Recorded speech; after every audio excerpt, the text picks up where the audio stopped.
تیری عظمتوں سے ہوں بے خبر، یہ میری نظر کا قصور ہے۔ اعوذ باللہ من الشیطان الرجیم، بسم اللہ الرحمن الرحیم۔ وَكَذَلِكَ جَعَلْنَاكُمْ أُمَّةً وَسَطًا لِتَكُونُوا شُهَدَاءَ عَلَى النَّاسِ وَيَكُونَ الرَّسُولُ عَلَيْكُمْ شَهِيدًا وَمَا جَعَلْنَا الْقِبْلَةَ الَّتِي كُنْتَ عَلَيْهَا إِلَّا لِنَعْلَمَ مَن يَتَّبِعُ الرَّسُولَ مِمَّن يَنقَلِبُ عَلَى عَقِبَيْهِ وَإِن كَانَتْ لَكَبِيرَةً إِلَّا عَلَى الَّذِينَ هَدَى اللَّهُ وَمَا كَانَ اللَّهُ لِيُضِيعَ إِيمَانَكُمْ إِنَّ اللَّهَ بِالنَّاسِ لَرَءُوفٌ رَحِيمٌ۔ صدق اللہ العظیم۔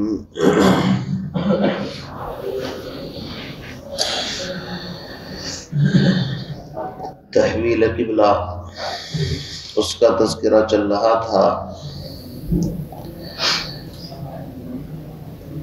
اللہ رب العزت نے ارشاد فرمایا سَيَقُولُ السُّفَهَاءُ مِنَ النَّاسِ، کہ بے وقوف لوگ ان قریب یہ بات کہیں گے ما ولاہم عن قبلتہم التی کانوا علیہا، کہ ان مسلمانوں کو اس قبلے سے کس نے پھیر دیا جس پر یہ تھے، جس رخ کی طرف نماز پڑھتے تھے، ادھر سے کس چیز نے ان کو پھیر دیا۔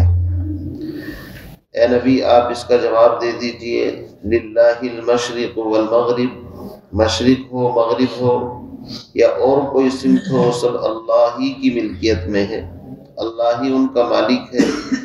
اللہ رب العزت جدھر کو چاہے رخ کرنے کا حکم دے دے۔ یہدی من یشاء الی صراط مستقیم، اللہ رب العزت جس کو چاہتا ہے اپنے بندوں میں سے اس کو سیدھے راستے کی ہدایت دے دیتا ہے۔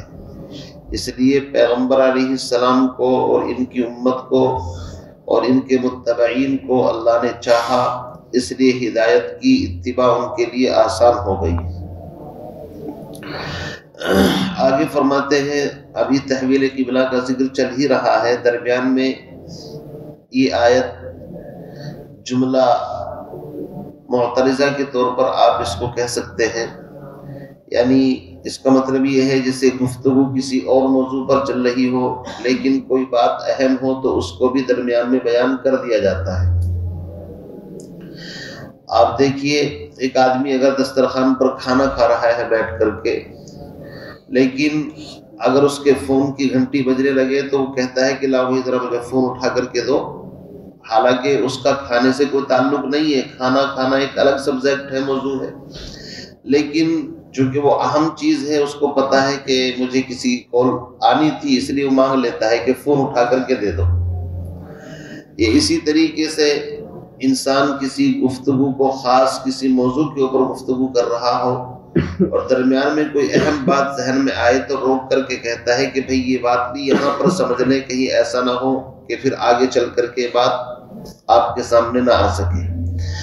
تو چونکہ کتاب ہدایت ہے اور کتاب ہدایت اسی کتاب کو کہا جاتا ہے کہ انسانوں کے نفع کی جو بات جس وقت مناسب ہوتی ہے اللہ رب العزت اس بات کو اسی وقت بیان فرما دیتے ہیں۔ تو تذکرہ چل رہا ہے قبلے کی تحویل کا، قبلے کی تبدیلی کا، اور آگے بھی یہی ذکر آئے گا، لیکن درمیان میں اللہ رب العزت نے اس امت کی عظمت، فضیلت، اہمیت بیان فرمائی، جیسے کہ قرآن میں اور آیات بھی ہیں کنتم خیر امت اخرجت للناس تأمرون بالمعروف وتنہون عن المنکر، اس میں اللہ نے اس امت کی فضیلت بیان فرمائی۔ اسی طرح اس آیت میں اللہ رب العزت نے تحویل قبلہ کے درمیان میں ہی اس امت کی عظمت اور فضیلت اور اہمیت کو بیان فرمایا، اور عنوان دیکھیے اللہ نے کیا عجیب اختیار کیا ہے، وَكَذَلِكَ، یہ اس میں اشارہ ہے، اور اس کا کوئی مشار الیہ ہوتا ہے جس کی طرف اشارہ کیا جاتا ہے۔ وَكَذَلِكَ سے کیا مراد ہے؟ اور ایسے ہی بنایا ہم نے تم کو امتن وسط درمیانی امت. تو یہ کذالک سے اشارہ کس چیز کی طرف ہے کہ ہم نے تم کو ایسے ہی بنایا. کیسے بنایا, کس کی طرف اشارہ ہے؟ مفسرین نے 3 باتیں یہاں پر تفاسیر میں بیان کی ہیں. بعض مفسرین فرماتے ہیں کہ کذالک سے اشارہ اس سے جو پہلی آیت ہے من یشاء یہدی من یشاء الی صراط مستقیم کی طرف ہے. مفہوم یہ ہے کہ جیسے ہم نے تم کو چھانٹ کر سلیکٹ کر کے صراط مستقیم کی طرف ہدایت اور رہنمائی عطا فرمائی، ایسے ہی ہمارا فضل تم پر یہ بھی ہوا کہ جس طرح ہدایت کے لیے ہم نے تم کو منتخب کیا ہے، ایسے ہی ہم نے تم کو چھانٹ کر کے ساری امتوں میں سے امت وسط، امت معتدل، درمیانی امت بنایا ہے۔ تو بات سمجھ آ گئی آپ کے؟ بھئی ہدایت تو سب کے لیے تھی، لیکن ہدایت اللہ نے خاص طور سے ان لوگوں کو جن کے مقدر میں تھی، نبی علیہ السلام کے ذریعے سے صحابہ ایمان والوں کو ہدایت عطا فرمائی، ورنہ کفار بھی تھے، منافقین بھی تھے، اہل کتاب بھی تھے، وہ تو ہدایت سے محروم رہ گئے۔ تو جس طرح سارے لوگوں میں سے چھانٹا ہے ہم نے آپ کو ہدایت کے لیے، ایسے ہی سارے لوگوں میں سے ہم نے خاص آپ کو سلیکٹ کیا ہے، چھانٹا ہے امت وسط بنانے کے لیے کہ آپ درمیانی امت ہو۔ اور یاد رکھیے درمیانی کام جو ہوتا ہے، خیر الامور اوساطھا، کاموں میں سب سے بہتر کام کون سا ہوتا ہے؟ جو درمیانی درجے کا ہو، نہ اس میں افراط ہو، نہ تفریط ہو، نہ حد سے زیادہ بڑھانا ہو، نہ حد سے زیادہ گھٹانا ہو، اس کو کہتے ہیں درمیانی چال اور امت وسط۔ تو کذالک سے یا تو اشارہ ہے یہدی من یشاء الی صراط مستقیم کی طرف۔ بعض مفسرین کا خیال یہ ہے کہ کذالک سے اشارہ ہے حضرت ابراہیم علیہ السلام کا، چونکہ پہلے تذکرہ چل رہا ہے اور اس میں اللہ نے کہا تھا وَلَقَدِ اسْتَفَيْنَاهُ فِي الدُّنْيَا، کہ ہم نے ابراہیم علیہ السلام کو دنیا والوں کی امامت اور قیادت کے لیے سلیکٹ کیا، ان کو چنا، سارے نبیوں میں سے ان کو ہم نے اسپیشل منتخب کیا۔ سمجھے نہیں؟ وَلَقَدِ اسْتَفَيْنَاهُ فِي الدُّنْيَا، ایک رکوع پہلے یہ آیت آئی تھی۔ اب اللہ فرمانا یہ چاہتے ہیں کہ جس طرح ہم نے نبیوں میں سے حضرت ابراہیم علیہ السلام کو چنا ہے امامت اور نبوت کے لیے، ایسے ہی اے امت محمدیہ ہم نے تم پر فضل فرمایا، احسان فرمایا، ساری امتوں میں سے ہم نے تم کو خاص طور سے سلیکٹ کیا ہے، چنا ہے اور تم کو درمیانی امت بنایا ہے۔ تو اس کا تعلق ڈائریکٹ حضرت ابراہیم علیہ السلام سے ہوگا کہ جیسے ابراہیم تمام نبیوں کے اندر سب سے سلیکٹڈ، سب سے چنے ہوئے نبی ہیں، ایسے ہی تم چونکہ ملت ابراہیم کے اوپر ہو، اس لیے ہم نے تم کو خاص طور سے چنا ہے، امت وسط بنایا ہے۔ دوسرا مفہوم اس کا یہ ہوگا۔ وَكَذَلِكَ، ایک تیسرا اشارہ اور بھی ہے۔ وہ اشارہ کیا ہے؟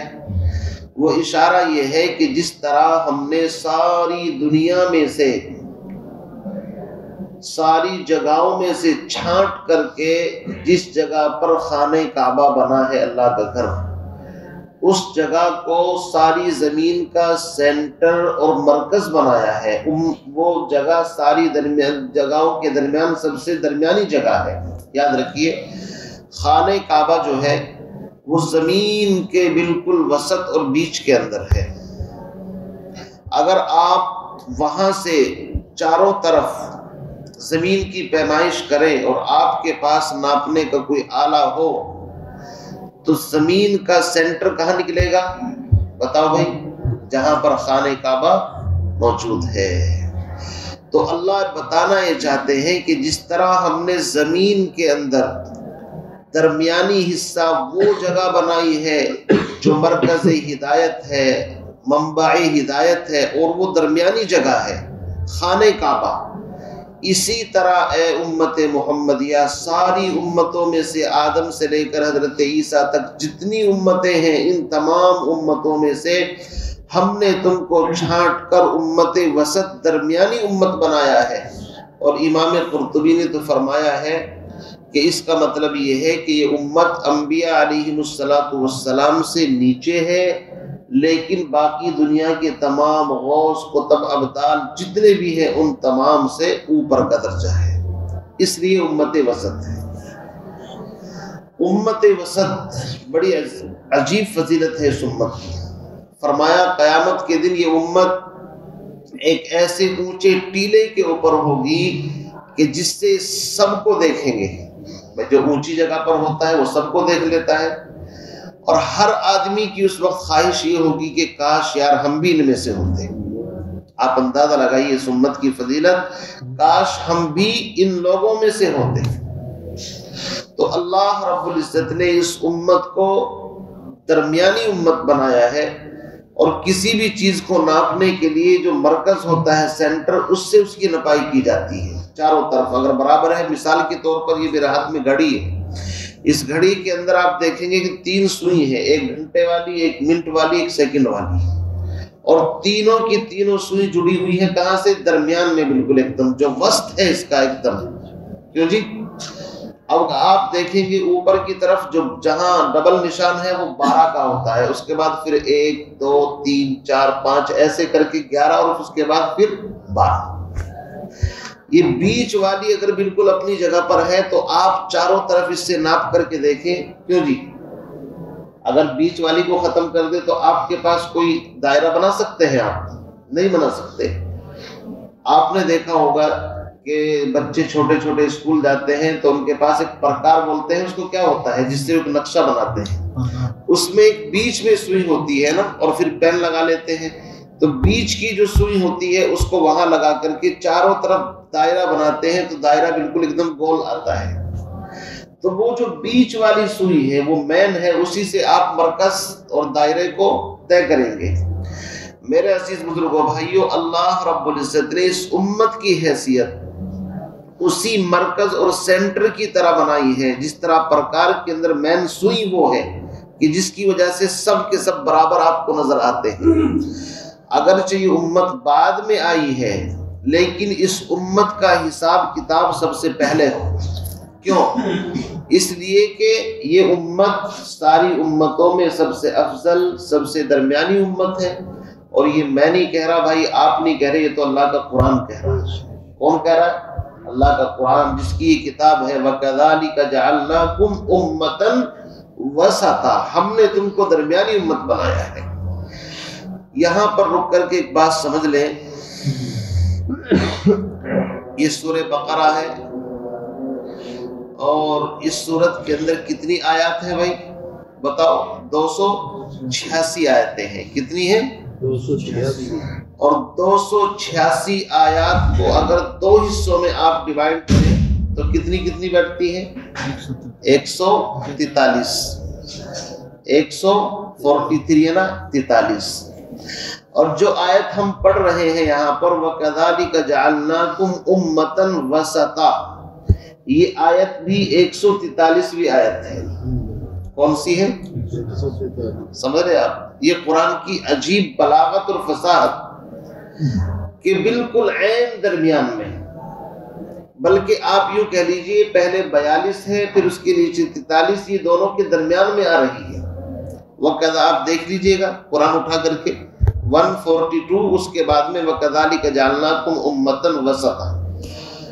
اللہ اشارہ اس طرف کر رہے ہیں کہ جس طریقے سے زمین کے اندر بالکل سینٹر اور مرکز کی جگہ وہ ہے جس کعبے کو حضرت ابراہیم علیہ السلام نے بنایا ہے، اسی طریقے سے امتوں میں سے درمیانی امت وہ امت ہے کہ جو نبی علیہ السلام کی امت ہے۔ ان کا کعبہ بھی وہ جو زمین کے درمیان میں، اور امت بھی وہ جو تمام امتوں کے درمیان ہے۔ اس لیے اس کعبے کا اس امت کے ساتھ خاص رشتہ ہے، چونکہ بات تو کعبے کی چل رہی ہے نا۔ اعتراض تو ان کو اسی چیز کے اوپر تھا کہ بیت المقدس کی طرف سے منہ کر کے ادھر کو کیوں نماز پڑھنے لگے۔ فرماتے ہیں کہ تمہیں پتہ نہیں کہ زمین کا جو بالکل حصہ ہے درمیانی وہ خانہ کعبہ ہے۔ آپ نے دیکھا ہوگا جیسے غبارہ ہوتا ہے نا بیلون، جب اس کے اندر پھونک مارتے ہیں تو وہ اس طریقے سے پھولتا چلا جاتا ہے، لیکن درمیان میں سوراخ ہوتا ہے، پھر آپ اس کو سمیٹ دے تو وہیں پر آ جاتا ہے وہ۔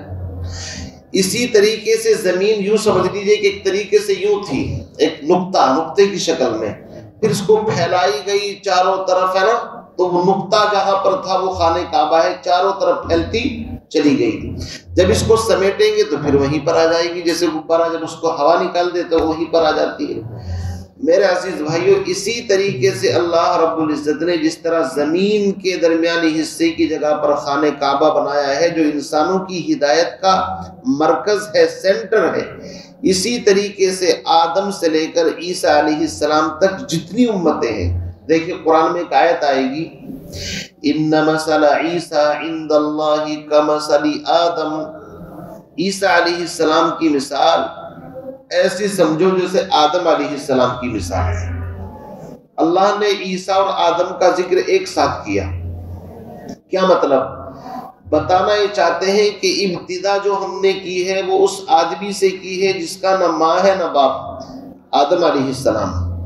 درمیان میں پھر وہ آئے ہیں جن کے ماں بھی ہیں باپ بھی ہیں، پھر آخر میں جب ہم نے اس سلسلے کو آ کر کے بالکل آخر تک پہنچایا تو حضور علیہ السلام سے پہلے ایک ایسے نبی کو لائے کہ جس کے باپ نہیں ہے، صرف ماں ہے، تو آدم اور عیسیٰ کی مثال بالکل ایک جیسی ہے، اس لیے اس سلسلے کو مکمل کر دیا، اور درمیان میں جناب محمد الرسول اللہ صلی اللہ علیہ وسلم جو نبوت میں سب سے پہلے ہیں لیکن ظہور میں سب سے بعد میں ہے۔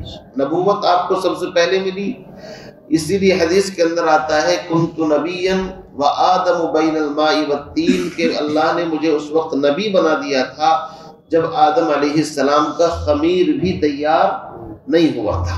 اس کا مطلب یہی ہے کہ اگرچہ آپ علیہ السلام کا ظہور آمد بعد میں ہوئی ہے، لیکن بعد میں آنے کا مطلب یہ نہیں کہ آپ آخری صف کے اندر ہیں، بلکہ آپ اس طرح ہیں، آپ نے جس طرح دیکھا ہوگا کوئی جلسہ پروگرام ہوتا ہے تو چاروں طرف جب کرسیاں لگتی ہے تو درمیان میں کرسی کس کی رکھی جاتی ہے؟ جو پوری اس مطلب نشست کا صدر ہوتا ہے، بڑا ہوتا ہے۔ اسی طریقے سے حضور علیہ السلام کو درمیان میں رکھا، آپ کی امت کو درمیان میں رکھا کہ آپ کے ذریعے سے مطلب پورا کا پورا دائرہ مکمل ہوتا ہے، آپ کو بیچ میں سے نکال دے تو دائرہ مکمل نہیں ہوتا۔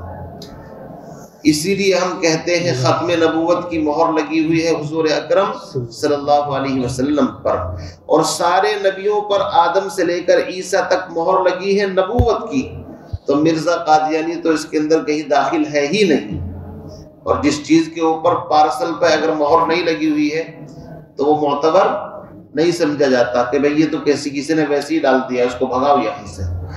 تو آدم سے لے کر عیسیٰ تک ہر نبی پر مہر نبوت لگی ہوئی ہے، اور آمنہ کے لال محمد عربی صلی اللہ علیہ وسلم پر ختم نبوت کی مہر لگی ہوئی ہے۔ پتہ یہ چلا کہ آدم سے سلسلہ شروع ہو کر کے عیسیٰ کے ذریعے سے حضور سے شروع ہوتا ہے، اور حضور پر جا کر کے ہی مکمل ہوتا ہے۔ جہاں سے شروع ہوتا ہے وہیں پر جا کر کے یہ 12 والی جو سوئی ہوتی ہے نا، 1 اس کے قریب ہے اور 11 بالکل اس کے پیچھے ہے، 12 سے شروع ہو کر کے 12 پر جا کر کے مکمل ہوتا ہے۔ تو بہرحال عرض کرنے کا مقصد یہ ہے، اس امت کی فضیلت بڑی ہے، اللہ نے اس امت کو درمیانی امت بنایا ہے، دنیاوی اعتبار سے بھی اخروی اعتبار سے بھی، اور اس امت کا درجہ یہ ہے لِتَكُونُوا شُهَدَاءَ عَلَى النَّاسِ، تاکہ تم لوگوں پر گواہ بنو اور رسول تم پر گواہ بنے، دنیا میں بھی آخرت میں بھی۔ ایک جنازہ گزرا نبی علیہ السلام کے پاس سے، تو لوگ کہہ رہے تھے بڑا اچھا آدمی تھا، یہ ہے وہ ہے، آپ نے فرمایا وجبت وجبت وجبت۔ پھر تھوڑی دیر کے بعد دوسرا جنازہ گزرا، اس کے بارے میں لوگوں نے برائیاں کی، یہ ایسا تھا ویسا تھا۔ آپ نے پوچھا سچ میں؟ فرمایا کہ بس جو ظاہری بات ہے ہم تو وہ بتا رہے ہیں۔ آپ نے فرمایا وجبت وجبت وجبت۔ صحابہ نے پوچھا کیا مطلب، ہم سمجھے نہیں۔ فرمایا کہ تم گواہ ہو، تمہاری گواہی کا اعتبار ہے، جس بندے کے بارے میں 4 آدمی 3 آدمی یا 2 آدمی گواہی دے دے، اللہ رب العزت تمہاری گواہی کی لاج رکھ کے وہی فیصلہ کر دیتے ہیں۔ تم نے پہلے کے بارے میں اچھائی کی گواہی دی، اس کے لیے جنت واجب ہو گئی، اور تم نے اس بندے کے لیے برائی کی گواہی دی، چونکہ تم گواہ ہو اس لیے اس کے لیے جہنم واجب ہو گئی۔ حضرت عمر رضی اللہ تعالیٰ عنہ سے بھی اس طرح کی حدیث مروی ہے۔ تو کہنے کا مقصد یہ ہے کہ یہ امت گواہ ہے اور آخرت میں بھی گواہ ہوگی۔ حدیث کے اندر آتا ہے کہ بعض انبیاء علیہ السلام میدان محشر میں اس حال میں آئیں گے، ان کے ساتھ 2 آدمی ہوں گے ایمان لانے والے، بعض کے ساتھ 4، بعض کے ساتھ 10، 20، بعض کے ساتھ 1 بھی نہیں ہوگا۔ یہاں تک کہ نوح علیہ السلام جیسے پیغمبر جس نے 950 سال تبلیغ کی، ان کے ساتھ بھی بہت کم آدمی ہوں گے۔ اب اللہ رب العزت سب سے پہلے اسرافیل سے پوچھے گا میرا حکم تم نے پہنچا دیا تھا یا نہیں؟ اسرافیل عرض کریں گے ہاں میں نے جبریل کو پہنچا دیا تھا۔ اچھا، جبریل سے پوچھا جائے گا پہنچایا تھا کہ جی ہاں انہوں نے پہنچایا تھا۔ اب جبریل سے پوچھا جائے گا کہ تم نے آگے پہنچایا تھا یا نہیں؟ کہ ہاں میں نے نبیوں تک اللہ تیرا احکام پہنچا دیے تھے۔ تو انبیاء سے پوچھا جائے گا کہ جبریل نے آ کر کے احکام پہنچائے یا نہیں؟ حالانکہ اللہ سب کچھ جانتے ہیں، لیکن اتمام حجت کے لیے تو نبی کہیں گے الہ العالمین بالکل پہنچایا تھا۔ پھر نبیوں سے کہا جائے گا تم نے امت تک پہنچا دیا تھا، تو نبی چونکہ بہرحال کوئی کسر اٹھا کر کے نہیں رکھی ہوتی، وہ بھی پہنچاتے ہیں کہ ہاں ہم نے بھی پہنچا دیا تھا۔ اب جب سب سے فارغ ہو جائیں گے تو امتوں سے پوچھا جائے گا تم تک احکام آئے تھے یا نہیں آئے تھے؟ تو ان میں سے بعض ایسے شقی بدبخت ہوں گے قیامت کے دن بھی جھوٹ بولیں گے، چونکہ دنیا میں جھوٹ بولتے تھے، سوچیں گے یہاں بھی کام چلا لیں گے، کہیں گے ما جاءنا من بشیر ولا نذیر، ہمارے پاس کوئی بشارت دینے والا کوئی ڈرانے والا نہیں آیا۔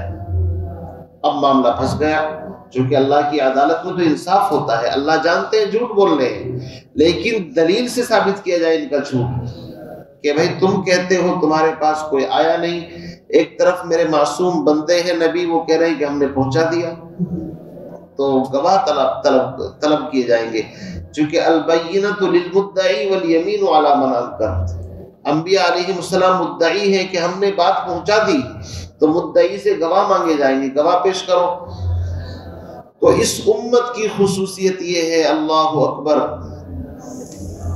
انبیاء علیہ السلام اس امت وسط درمیانی امت محمدیہ کو بطور گواہی کے پیش کریں گے۔ الہی ہمارے گواہی امت محمدیہ کے افراد ہیں جو ٹیلے پر ہیں، جو سب کو دیکھ رہے ہیں۔ آپ سوچیے کتنی بڑی خوشی کی بات ہوگی۔ سوال یہاں یہ بھی ہو سکتا ہے کہ نبیوں کے مقابلے میں امت گواہی دے، تو بھائی انبیاء علیہ السلام چونکہ فریق بن گئے ہیں مقدمے کے اندر، اگرچہ ان کی گواہی کا اعتبار ہے لیکن فریق کی گواہی کا اعتبار نہیں ہوتا، چونکہ ان کے اوپر تو خود جرا چل رہی ہے، تو گواہ تو دوسرے ہوتے ہیں جس پر جرا نہ کی گئی ہو، اس لیے اس امت کو گواہی کے طور پر پیش کیا جائے گا۔ یہ امت کہے گی الہی A to Z تیرے تمام نبیوں نے احکام پہنچائے ہیں لیکن ان بدبختوں نے مانا نہیں۔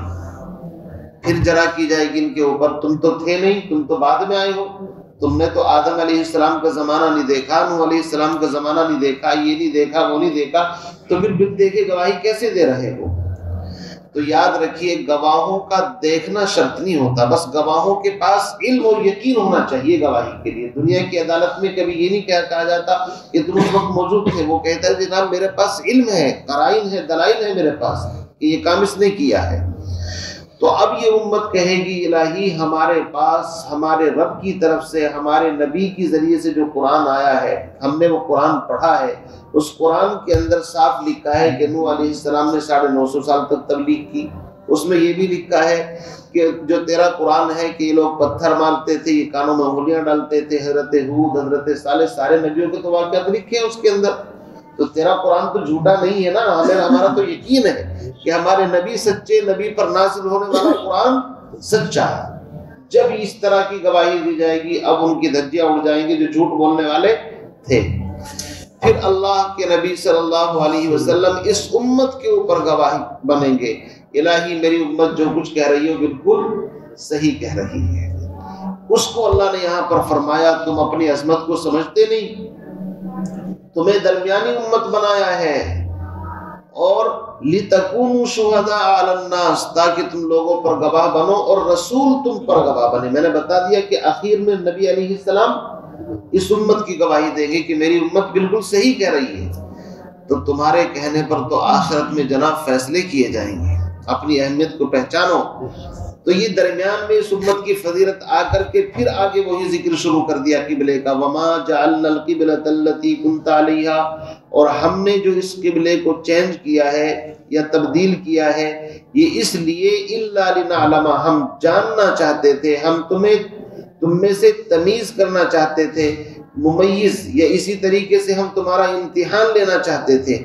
چونکہ سوال یہ ہو سکتا ہے کہ اللہ جانتے ہیں، اللہ تو جانتے ہیں، لیکن ہم میں سے الگ الگ تفریق کر کے لوگوں کو بتانا چاہتے تھے کہ کون من یتبع الرسول، کون رسول کا اتباع کرتا ہے، اور من ينقلب على عقبیہ، اور کون لوگوں میں سے ایڑیوں کے بل پیچھے ہٹ جاتا ہے۔ چنانچہ بہت سے لوگ مرتد ہوئے کہ بھائی کبھی ادھر منہ کر کے نماز پڑھتے ہیں، کبھی ادھر، تو جن کو ہدایت نہیں ملنی تھی وہ گیٹ آؤٹ کیے، چلو بھاگو یہاں سے، اور جن کے مقدر میں ہدایت تھی انہوں نے کہا ہم تو اللہ رب العزت کے حکموں کے غلام ہیں، ہمارا نبی ہمیں جدھر کہے گا ہم ادھر رک کر کے نماز پڑھیں گے، اس لیے کہ بندگی سے ہمیں تو مطلب ہے، ہم ثواب و عذاب کیا جانے، کس میں کتنا ثواب ملتا ہے، عشق والے حساب کیا جانے، ہم حساب کتاب نہیں کرتے، ہم تو اللہ کے حکموں کو دیکھتے ہیں، جدھر حکم آ جاتا ہے ادھر جھک جاتے ہیں۔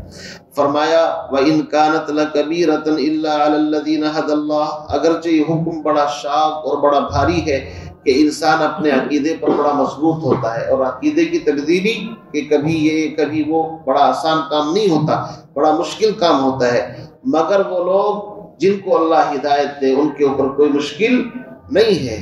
وَمَا كَانَ اللَّهُ لِيُضِيعَ إِيمَانَكُمْ، سوال کا جواب کہ جن لوگوں نے 17 مہینے تک ادھر منہ کر کے نماز پڑھی ان کا انتقال ہو گیا، جیسے سعد بن زرارہ اور اسی طریقے سے ایک صحابی اور 2-4 کے نام آتے ہیں، اللہ فرماتے ہیں کہ ہم کسی کے ثواب کو، ان کی نمازوں کو، ایمان کو ضائع نہیں کرتے، انہوں نے ہمارے حکم کے مطابق بیت المقدس کی طرف منہ کر کے نماز پڑھی تو ہمارا حکم مانا ہے، اس لیے ثواب پورا ملے گا۔ ان اللہ بالناس لرؤوف الرحیم، بے شک اللہ تعالیٰ اپنے بندوں پر یا لوگوں پر بڑا مہربان ہے۔ رؤوف، اس کے اندر رحمت زیادہ ہوتی ہے، رحیم کے مقابلے میں زیادہ رحم کرنے والا ہے اور رحیم ہے، تو اس کی رحمت جس کا تقاضا کرتی ہے وہی حکم اللہ بندوں کو عطا فرماتے ہیں۔ بہرحال اللہ تعالیٰ سے دعا فرمائے ہم تمام کو ان آیات کے اندر جو فضیلتیں اس امت محمدیہ کے اللہ نے بیان فرمائی ہیں، ان تمام فضیلتوں کا مجھے آپ کو اللہ تعالیٰ حامل بنائے، اور جس طریقے سے اللہ رب العزت نے امت وسط بنایا ہے ایسے ہی درمیانی رفتار کے ساتھ افراط اور تفریط سے، غلو سے بچ کر کے زندگی گزارنے کی توفیق نصیب فرمائے، اس لیے کہ اعتدال ہی اچھا راستہ ہے۔ جیسے کہ ایک ہے اسراف اور ایک طرف ہے پھر نیچے بخل، ان دونوں کے درمیان کا نام جود اور سخا، جواد، اسی کو کہتے ہیں سخاوت، یعنی نہ بہت زیادہ اسراف ہو اور نہ بالکل بخل ہو، درمیانی رفتار سے چلنا۔ اسی طریقے سے اور بہت ساری چیزیں، تحور، اور اس کے درمیانی نخل بزدلی، اس کے درمیان ہے شجاعت، تو بہتر کام وہ ہوتا ہے جو بالکل دونوں کے درمیان کیا جائے۔ تو اس امت کی سب سے بڑی فضیلت یہی ہے کہ یہ امت وسط ہے۔ اللہ تعالی ہم تمام کو ان باتوں پر عمل کی توفیق نصیب فرمائے۔ سبحان اللہ و بحمدہ، سبحانک اللہم و بحمدک۔